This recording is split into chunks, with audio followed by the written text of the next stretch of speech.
Is DJ Uiagalelei back? That and who are our prospect position leaders in the 2023 NFL Draft? That's what we're doing on Locked On NFL Draft. Let's go.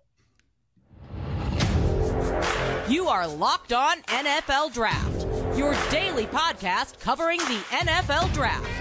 Part of the Locked On Podcast Network, your team every day.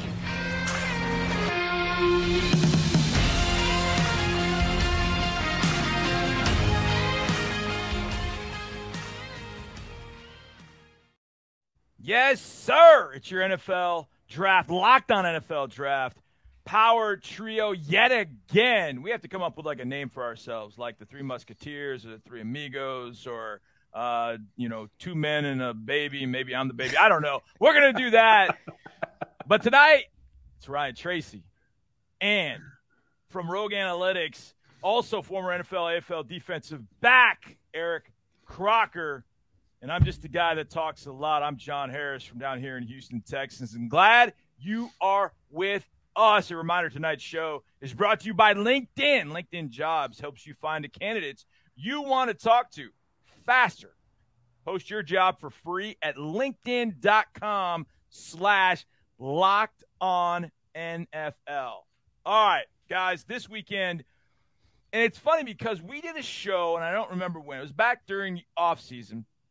But we did a show about DJ Uiagalelei, the quarterback at Clemson.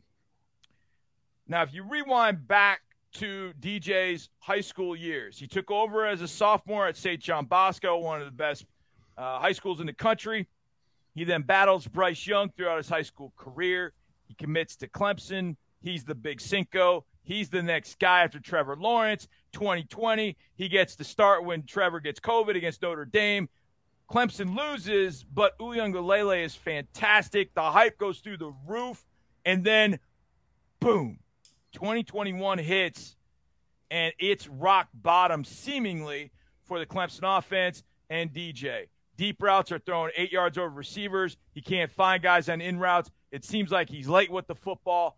He didn't look like the guy we expected. Then 2022 comes around, and you start to see, man, okay, it's looking a little bit better, but it didn't look tremendous against Georgia Tech. Kind of works through some things. And then Saturday against Wake Forest, it seemingly all came together. 26 of 41, 371, 5 touchdowns, no interceptions. And he also ran the ball for 52 yards on 14 carries in that Clemson offense. Guys, I'll ask it pure and simple, and Ryan Tracy will start with you. Is DJ Uiagalelei back? I think he's back on the path. I'm not going to say he's all the way back. I'll give him credit because right now he's at a 10-to-1 touchdown to interception ratio. He finished last season at 9-9. So it is a very clear distinction about how well he's throwing the ball. But we also have to say 210, 231, 221. Those are his yardage for the first 3 games. Now, he got in a boat race there with Wake Forest and came out on top. I thought looked great. Can he do that every game? I don't have that expectation. If he does, he's going to rocket up boards everywhere, left, right, and center. But I will say he's on the road, maybe not all the way back yet. I would probably miss a lot on quarterbacks because I'm definitely going for some upside. And I do lean a little bit more with caution when it comes to DJ because watching him, and I remember saying this last year, he just reminded me of the biggest kid on the playground who had the biggest arm, and they say, hey, man, just go play quarterback, right? And that's what it looked like over the last year or so. But watching him in this game, you saw a lot of things that you really like. And if you are a talent evaluator, you're going to hold on to that game and hope that he continues to play at that type of level. He made all the throws. Early on, it looked a little weird. I'm not going to lie. Early on, I still was seeing shades of some of the issues that you saw over the first few weeks. But then as the game went on, I saw him start to just make more and more throws. He threw a beautiful, and I mean beautiful, over the outside shoulder of the receiver touchdown, throwing his receiver open. And a lot of people talk about throwing guys open. That's how you do it. I mean, the coverage was as tight as it could be. Threw it right over the outside shoulder of Rodgers. He caught it for a touchdown, his college teammate. That was awesome to see. But he started to just make big play after big play. He looked fluid while running on the ground. And I know his yards per carry don't say it, but there were a couple of runs there where it's like, okay, that was a good run to keep things going. Has the movement ability, but I think for him it's going to be, can he continue to be a little bit more consistent with the throws over the middle, the intermediate, the short to intermediate where you have to be more accurate. That's where he has to continue to improve. But I saw a lot of big-time stuff. Even, throwing up the seams to his tight ends, giving them opportunities where they're covered and he's throwing it over their back shoulders so they can adjust and make a play on the ball. A lot of high-level stuff, big-time ability. Got to see him be a little bit more consistent, short to intermediate range, though. You hit it, Eric. Those throws outside the numbers, that's what caught my attention. And I've seen that, and we've seen that from quarterbacks, young quarterbacks. They work on that, dropping the ball in the bucket. They're working on that throw. They love that throw. Slot fades, go routes, single high safeties. Throwing that ball to a spot and letting their receivers go get it.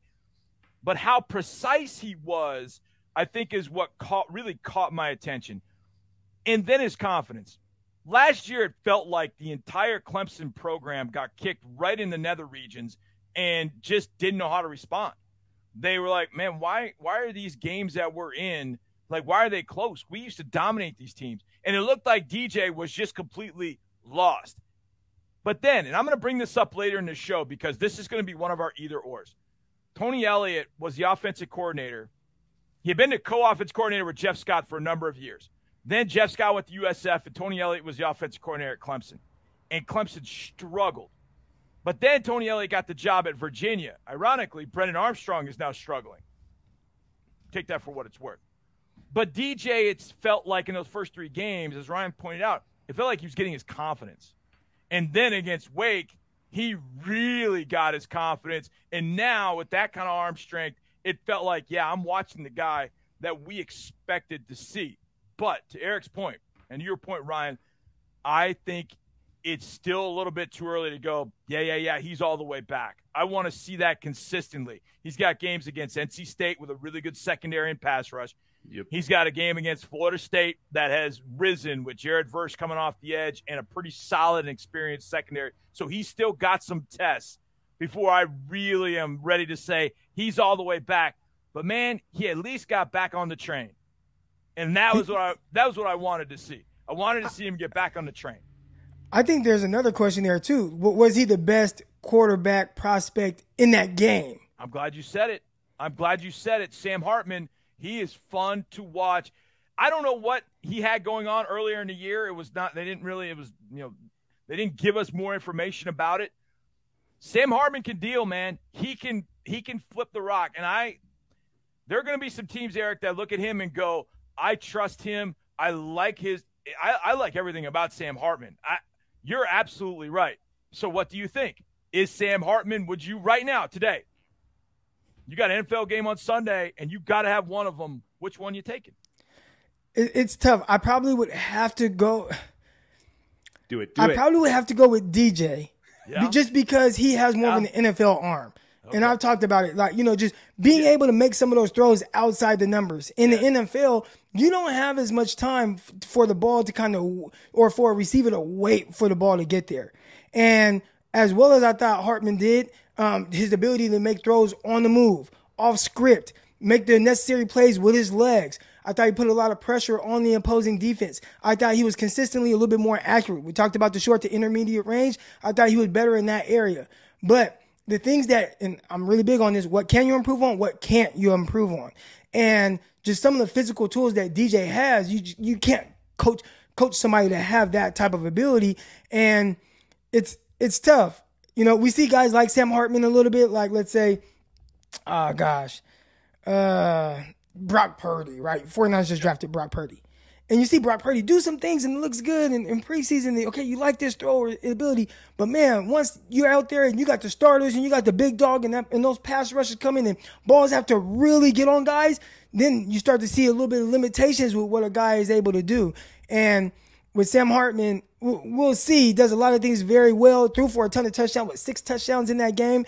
I think I came away even more impressed with his receivers, Jamal Banks, the guys out there making plays on the ball, catching passes over guys' heads. Number 9, they're out running guys, but man, he threw some beautiful deep balls. He put some passes on the money. I mean, short area field. I mean, just dropping balls in the bucket, the only place that he can. So I was more impressed as a pure passer. But man, that arm strength, and I know people don't want to put a lot of emphasis on the arm strength, but that's something I just have to continue to watch a little bit more and see if I'm a little worried by some of the throws and how that translates to the next level. Yeah, no doubt. All right, Ryan, Sam, or DJ? I'm going to lean towards Sam. And Eric's absolutely right. I need to see more of that. When I watch him, I see a shaggy face Drew Brees is what I see. Like, he's got to really gather to try to get it downfield. But he's pinpoint accurate. He moves around the pocket. He breaks the pocket. He does all the things you want. The only other qualm I have about it is when he had the opportunity to put the game away, couldn't get it done. And I know that's tough to put on a quarterback, but at the end of the day, it is about did you lead that drive and come away with the W? So he's higher on there, and I think you get a higher ceiling with him. Just depends what you want. You want a steady 8-win quarterback, or you want somebody who can take you to the promised land? That's the two quarterbacks here. Trust me. Hey, man, we got to talk about those receivers at some point because you have Perry, 6'5", and you have Banks, 6'4". Man, big, tall receivers who are terrific at the catch point. Yeah, A.T. Perry is going to be a fun one to evaluate, no doubt about that. And by the way, that point Ryan just made about can you make the throw at the right time? I'm a sideline reporter of a team that scored 0 points in the fourth quarter. And we had a lead of 17 points in one game, a lead of 3 points in another, and we were tied in the other, and we have not walked out with a win. Got to make those throws in the fourth quarter. Ryan may be on to something. Now, who are our top prospects at key positions? We're going to start on the offensive side of the ball. That's next, but first, I want to talk to you a little bit about LinkedIn. As you gear up for fall, you need the right people on your team. Our team, I like my people. I don't have to go to LinkedIn, but you may have to. You got to help your small business fire on all cylinders. LinkedIn Jobs is here to make it easier to find the people you want to talk to faster and for free. Create a free job post in minutes on LinkedIn Jobs to reach your network and beyond to the world's largest professional network of over 800 million people. That's a lot of people, man. Holy smokes. Then add your job in the purple/hiring frame to your LinkedIn profile to spread the word that you're hiring, so your network can find you the right people to hire. Simple tools like screening questions make it easy to focus on candidates with just the right skills and experience so you can quickly prioritize who you'd like to interview and hire. It's why small businesses rate LinkedIn Jobs #1 in delivering quality hires versus leading competitors. LinkedIn Jobs helps you find those candidates you want to talk to faster. You know, every week, nearly 40 million job seekers visit LinkedIn. Post your job for free at LinkedIn.com/LockedOnNFL. That's LinkedIn.com/LockedOnNFL to post your job for free. Terms and conditions do apply. All right, boys, we're going to do this really throughout. I don't know. We're going to do this a lot. So this may change.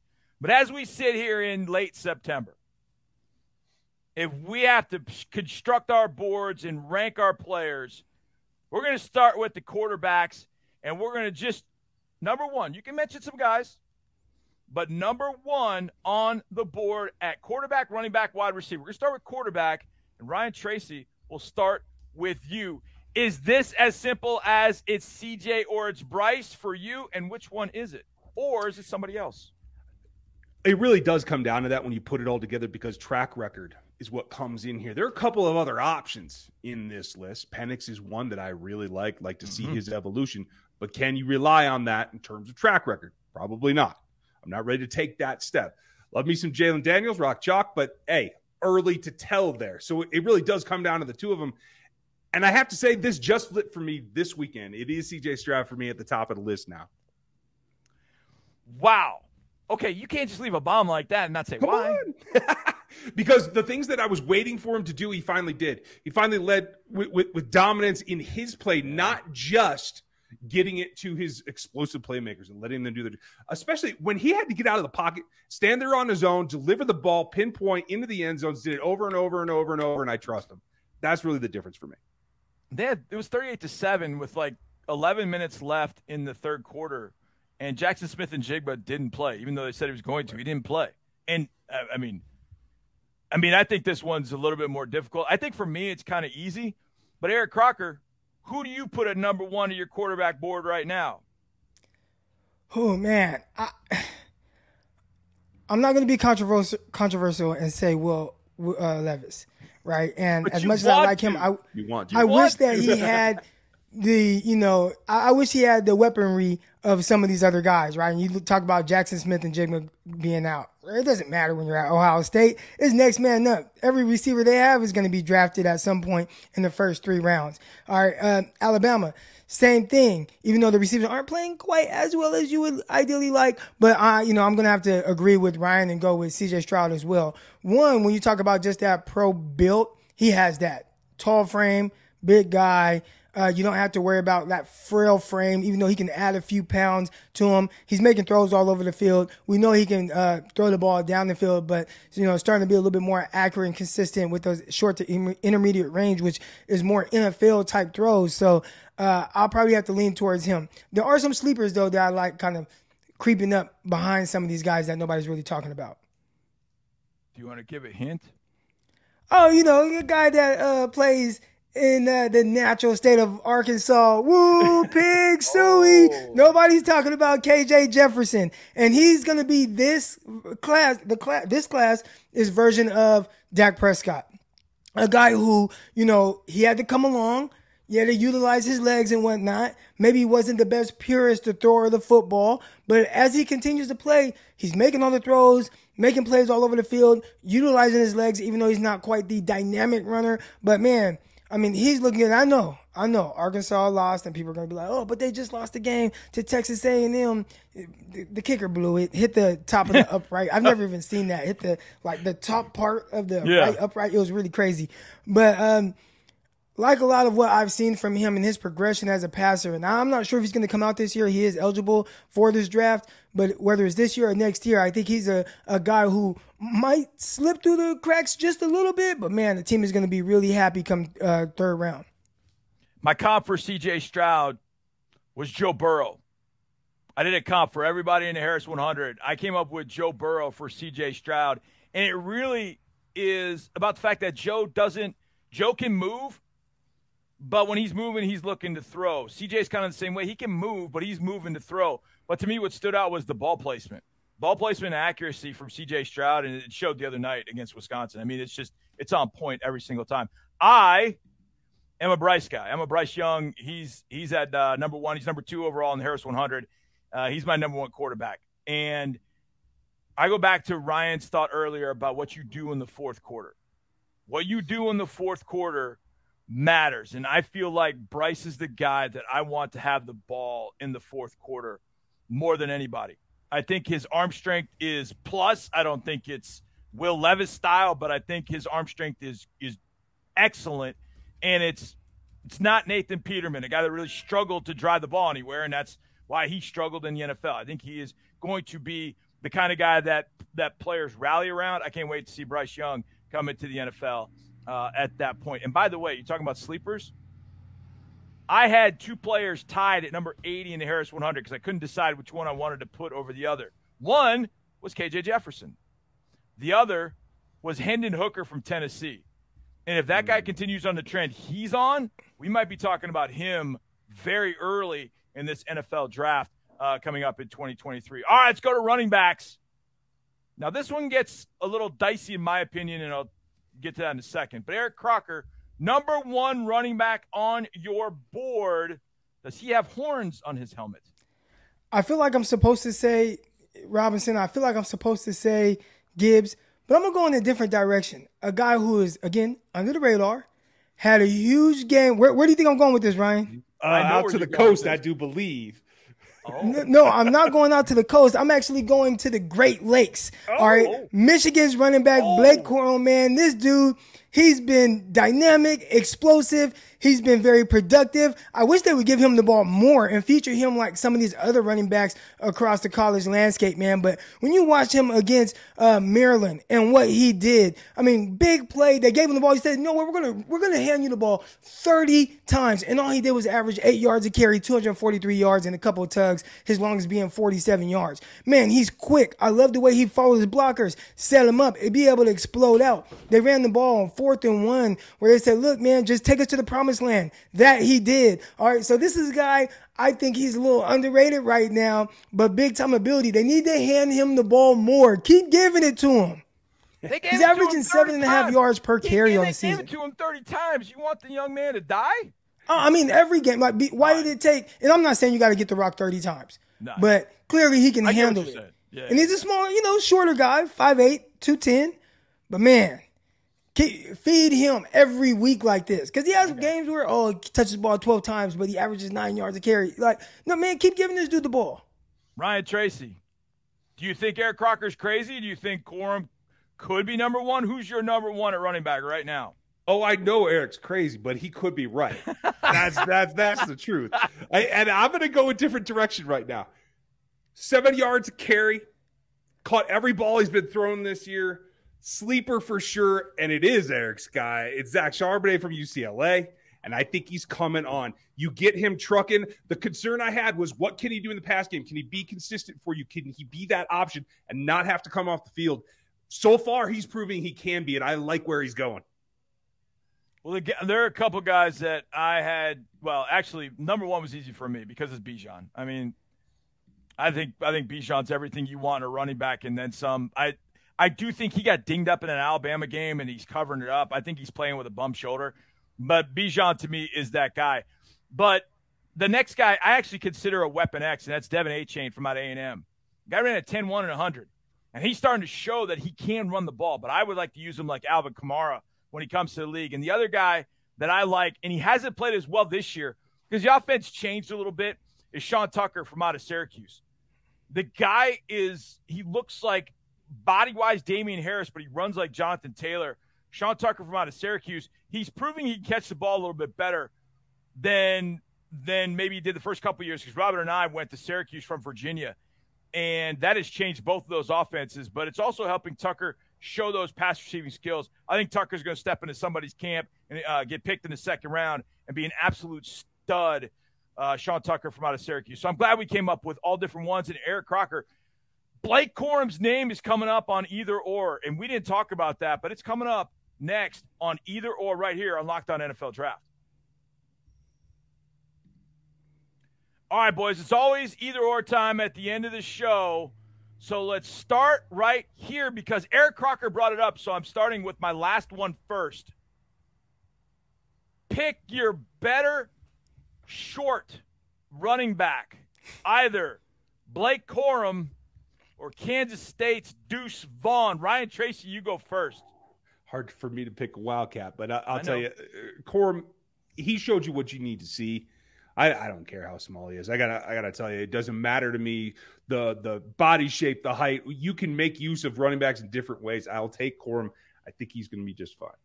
All right, you sticking with Corum or are you taking Deuce Vaughn, Eric Crocker? I'm definitely sticking with Corum. I mean, again, love the way he runs. I just want to continue to see it. And, I mean, shoot, Michigan, they're going to lean on the run game. I'm very familiar with the offense that Coach Jim Harbaugh runs. They like to do power. They like to line it up, and they want to instill a certain level of physicality. So I think he's being coached up at the right spot. I'd say if there is one kind of downfall, and I don't want to say downfall, I'd say more of an unknown with Corum is, can he be a pass catcher? Because they just have not featured him in the passing game at all. So is there something to that? Are they saying, hey, he's not a guy that we want to do that with and there's a reason why? Or is it just, hey, that's just not really our offense to pass to the running backs? Man, I'm a big Deuce Vaughn guy. I mean, now he's tiny. I stood next to him at the Texas Bowl, and it's striking how short he is. I mean, I don't know what the program says. I think the program says 5'7". And I mean, I'm telling you, he's not taller than Quiz Rogers, and I love Quiz. But Quiz was lucky if he was 5'6". But Quiz was built like a brick house. Vaughn is not built that way. But I do know with Deuce Vaughn, I do know what I'm getting in the passing game. That dude is smart. He's the son of a coach. He is quick, man. He made a couple of Sooners miss on Saturday night. I mean, it was one of those you watch it and you're like, whoa! I mean, it really kind of caught you with the moves that he was making out in space. I'm going to go Deuce Vaughn on that one, even though I love me some Blake Corum. Okay, I mentioned Robert Anae. Robert Anae was the offensive coordinator at Virginia, and then he went to be the offensive coordinator at Syracuse. That's really been kind of an issue for Virginia. So I ask you this question. Which quarterback has been more disappointing, because the guy on the other side of this either or has also dealt with a coaching change? Which guy has been more disappointing? Brennan Armstrong from Virginia or Tyler Van Dyke? Eric Crocker, which one you picking? I mean, come on, man. This got to be Van Dyke. This guy got benched. And again, I understand the coaching change. I understand, learning a new offense. But, dude, people were saying that this was a guy that could potentially be a first-round pick. I mean, if you look at mocks from early in the offseason, they were saying potentially top 10 quarterback in this class. So you go from that to really running an offense that is so inefficient that you lose to, Middle Tennessee State. Yeah, you got to dominate that game. You got to impose your will and your ability and just show like, y'all don't belong on the same field with me. Or at least, you got some weapons at Miami. They're always going to have some guys. At the very least, be able to compete with a team like that, and he just couldn't do it to the tune of them having to bench him. So, yeah, I got to go. That's the bigger disappointment for sure. I think that coaching change at both Miami and Virginia has impacted these two guys in a huge, huge way. But Ryan Tracy, who's been more of a disappointment in your eyes, the lefty Brennan Armstrong in Virginia or a 6'4" Tyler Van Dyke at Miami? I have to go with Van Dyke. Like Eric, I had him in my top 20 preseason. Yeah. I was one of them people. So to see that fall, you would think that the transition wouldn't be that difficult when you look at some of the concepts. When back at Oregon, there should be common ground that you can latch onto and move forward. I don't know what the issue is. I don't know if it's a done deal either. I won't say that I'll count him out, but I have been disappointed at this point. Yeah, I had him at number 25 in the Harris 100. I expected a lot. I thought Van Dyke, if Van Dyke with the tools, the size, the arm strength, all that, if he took that stride, he was going to be there. But, man, that offense has really held him back. The receivers, everything is just falling apart. If Van Dyke makes a good throw, receivers drop it. If the receiver gets open, Van Dyke airmails it. If Van Dyke goes to throw, he doesn't get time. If he gets time, then he makes the wrong decision. This has been not great all the way around for Tyler Van Dyke, but Virginia, the same thing. Tony Elliott came from Clemson, and they went from being one of the most fun offenses to watch to being one of the most boring. And my man Andre Ware was doing a broadcast, and I texted him. I was like, Dre, I'm furious. I can't believe what they're doing in this Virginia offense. They've completely neutered it. And he was like, exactly. That's what they've done. And I think it's cost Virginia a big way. They just can't score. They can't score. And Brennan Armstrong, the lefty, has not, and who got good reviews from doing some camps, during the Manning passing camp. He got some really good reviews from people that I know about Brennan Armstrong, and both of them have just really struggled. Hopefully they get it back together and they get back on that DJ Uiagalelei train. That's also got a few other players on it as well. It's been a great show. Boys, good job with either or. We'll have more of that during the week. For Eric Crocker, at Eric_Crocker on Twitter. For Ryan Tracy, at Ryan Tracy NFL on Twitter. I am John Harris, at J Harris Football on Twitter. We appreciate you guys for making us your first listen every day. Locked On NFL Draft. Now make your second listen, the Peacock and Williamson NFL Show. Brian Peacock and former NFL scout Matt Williamson give you the expert NFL analysis in less than 30 minutes. It's free and available wherever you get podcasts. Gentlemen, it's always a pleasure. You listeners out there, we appreciate you guys. As always, we'll see you next time. Let's go.